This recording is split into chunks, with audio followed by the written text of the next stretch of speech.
काल मंत्रालयामधून कृषी मंत्री धनंजय मुंडेंचा एक बाईट आला आणि त्यात बुलढाणा जिल्ह्यातले काही आमदार मंडळी बसलेली दिसली। त्यामध्ये त्यांनी सांगितलं की बुलढाणा जिल्ह्यातल्या शेतकऱ्यांना 31 ऑगस्ट पर्यंत विमा मिळणार आहे। हे सगळं ऐकल्यावर म्हणजे हसूही आलं आणि कीव पण आली, कारण अशा तारखा गेल्या 6 महिन्यापासून ही मंडळी देत आहेत शेतकऱ्यांना। 15 दिवसाला तारीख, 15 दिवसाला तारीख, आता मिळणार मग मिळणार, परंतु काहीच होत नाहीये। काय झालंय, मला आनंद एका गोष्टीचा आहे की बुलढाणा लोकसभेमध्ये शेतकऱ्यांनी ज्या पद्धतीनं एकी दाखवली आणि पीक विम्याच्या प्रश्नावर शेतकरी ज्या पद्धतीने रस्त्यावर उतरला, तुरुंगात गेला, लाठ्याकाठ्या खाल्ल्या, त्यामुळं या विधानसभेच्या निवडणुका डोळ्यासमोर ठेवून अनेक आमदार मंडळींना पीक विम्याचा पुळका आता आलेला आहे। इतके वर्ष जी मंडळी कधी पीक विम्यावर बोलली नाही ती अनेक मंडळी आता पीक विम्यावर बोलायला लागलेली आहे। असं दाखवतात की जसं काय आता पीक विमा आम्ही आमच्या घरातूनच देणार आहे, अशा पद्धतीचं चित्र तयार करण्याचा प्रयत्न त्या ठिकाणी होतोय।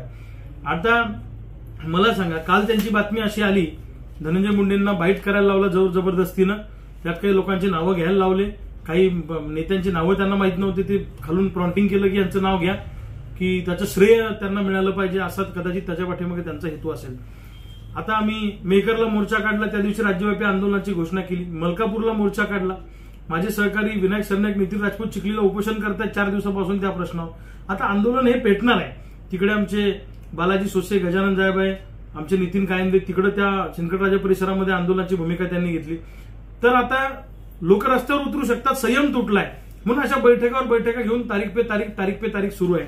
आता तुम्हाला सांगतो, म्हणजे भांडाफोड करायचा झाला तर 21 जून 2024ला डॉक्टर संजय कुटे साहेबांनी सांगितलं होतं की आम्ही आता जूनला पीक विमा जमा करणार। जून निघून गेला, त्याच्या आधी एकदा आम्ही मंत्रालयात ताबा घ्यायला गेलो तेव्हा सांगितलं आम्ही फेब्रुवारीपर्यंत करतो, मग सांगितलं आम्ही मार्चपर्यंत करतो, काही नाही। आता यांनी सांगितलं आम्ही जूनपर्यंत करतो, पुढे काही झालं नाही। मग यांनी नंतर मध्यंतरी सांगितलं, प्रतापराव जाधव साहेबांनी सांगितलं की 24 जुलैला आम्ही पीक विमा जमा करणार, ही त्याची बातमी आहे। काही झालं नाही, फक्त बातम्या देणं सुरू आहे, हा एक विषय झाला। त्यानंतर त्यांनी सांगितलं 15 ऑगस्ट पर्यंत विमा आम्ही जमा करणार, संजय कुटेंनी सांगितलं, आमदार माजी मंत्री। काहीच नाही पुढे, फक्त बातम्या पेपरला, हे गेलं। त्यानंतर त्यांनी काल सांगितलं आजची बातमी अशी आहे 31 ऑगस्ट पर्यंत करणार, पण हे काही होईल का नाही शंका आहे, कारण लबाडाचा अवतन जेवल्याशिवाय काही खरं नाही। दुसरा एक शोध मेकरच्या आमदार रायमुलकरांनी लावला, त्यांनी म्हटलं की 25,000 शेतकऱ्यांच्या खात्यात रायमुलकरांच्या प्रयत्नामुळे पीक विमा जमा झाला। तर रायमुलकरांनी कधी प्रयत्न केले माहित नाही, पण अख्ख्या जिल्ह्यातच 31,000 लोकांना विमा मिळालाय, त्यातला 25,000 मेकरमध्येच कसं काय मिळाला असेल। म्हणजे काहीतरी बातम्या द्यायच्या आणि लोकांची दिशाभूल करण्याचा उद्योग ही मंडळी करतायत। माझं यांना सांगणं आहे की सत्ता तुमची आहे, तुम्ही सत्तेत आहात, तर तुम्हाला इतक्या बैठका घ्यायचं वेळच नाही आली पाहिजे।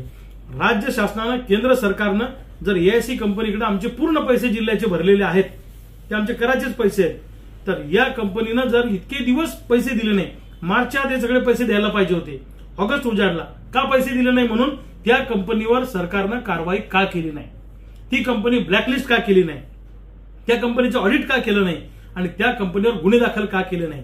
फक्त विधानसभा निवडणुका डोळ्यासमोर ठेवून शेतकरी आपल्या विरोधात जातील म्हणून अशा पद्धतीनं केविलवाना प्रयत्न काही मंडळी करतायत। पण मी शेतकऱ्यांना सांगेन, यांच्या या पेपरमधल्या तारखांवर अजिबात विश्वास ठेवू नका। असे पेपरमध्ये बातम्या हे खूप देतात, हे आमदार मंडळी, सत्ताधारी मंडळी। माझं यांना एकच सांगणं आहे, या नेत्यांना, प्रतापराव जाधवांना असं वाटतं की रविकांत तुपकरच्या पाठीमागे शेतकरी उभा राहिला, आता आपणही त्या विषयाला आपण हात घालू, पण जर तुम्ही केंद्रात मंत्री आहात तर तुम्ही केंद्र सरकारमध्ये बसून ती कंपनी ब्लॅकलिस्ट का केली नाही, कारण ही योजना केंद्राची आहे पीक विम्याची। माझं त्यांना एकच सांगणं आहे की निव्वळ लोकांची दिशाभूल करू नका, लोकांना फसवाफसवी करू नका।